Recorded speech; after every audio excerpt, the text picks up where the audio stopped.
Para comenzar con el estudio de cálculo vectorial, es necesario tener en cuenta este conocimiento que es básico para mejor comprensión de la primera unidad. Vamos a ver que este apartado tenemos un plano en el cual se encuentra la abscisa que llamamos X y la ordenada que llamamos Y. Si nosotros trazamos ciertos puntos en 1,1 y 5,1, nos vamos a dar cuenta que la distancia entre estos dos puntos es igual a 4. 1, 2, 3, 4. ¿Cómo podemos calcular esa distancia respecto al eje X o en este caso la abscisa? Pues con la resta de x2 menos x1. Ahí obtenemos que 5 menos 1, 4. Esto sería igual a 4. Posteriormente, si nosotros queremos comprobarlo respecto al eje Y, tenemos que hacer también respecto x y2 menos y1, que sería 1 menos 1, 0. Como bien sabemos, la fórmula para calcular la distancia de un determinado punto está dado por x2 menos x1 elevado al cuadrado más y2 menos y1 al cuadrado. Tenemos respecto a x y tenemos respecto a y, que sería en este caso la distancia igual a 4 al cuadrado. Esto es igual a 4. Y esta es la distancia que tenemos en el eje de la abscisa. Para calcular la distancia en el eje de la ordenada, nos vamos a dar cuenta que vamos a utilizar el mismo procedimiento, donde este eje va a ser la distancia respecto al eje de la abscisa o del segmento BC, que es igual al segmento BC, va a ser igual a 3. Yo les invito a que ustedes realicen el cálculo para que puedan llegar a la comprensión, pero el resultado es el mismo, ¿no? Este es el segmento AB. Bueno, ahora es importante tener en cuenta que una vez que tracemos los puntos en 1,1, 5,1 y 5,4, donde sabemos que el segmento AB tiene una distancia de 4 y el segmento BC tiene una distancia de 3, podemos determinar la hipotenusa. Y como bien sabemos, la hipotenusa, según el triángulo que estamos analizando y según el teorema de Pitágoras, está dado por r al cuadrado, que es igual a x al cuadrado más y al cuadrado. Tenemos entonces que x al cuadrado va a ser 4 y y al cuadrado va a ser 3. La suma de estos dos nos daría como resultado 25. Si tenemos el 25, r es igual a raíz de 25,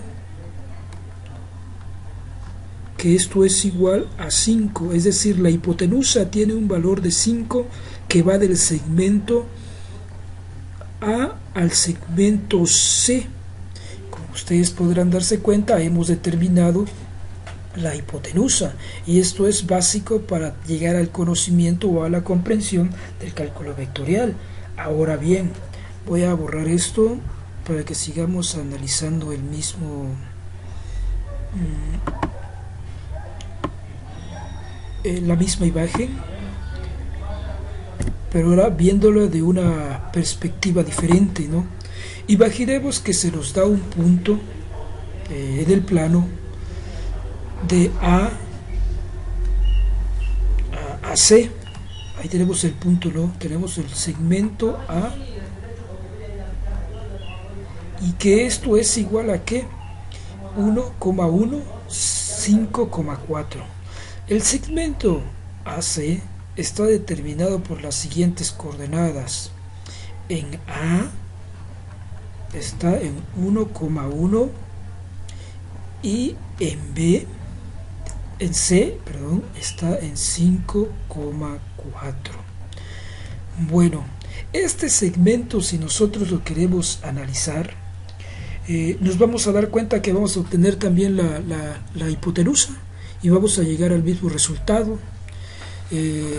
Llegamos al mismo resultado. Recordemos que la distancia entonces del segmento que se encuentra en un determinado punto va a ser el siguiente, ¿no? Tenemos el segmento AC, que va a ser la distancia, y donde vamos a utilizar la fórmula de la distancia. La aplicación en este caso nos vendría a dar lo siguiente: la distancia del segmento AC es igual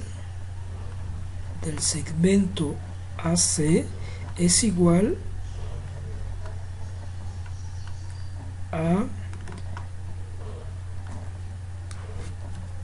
X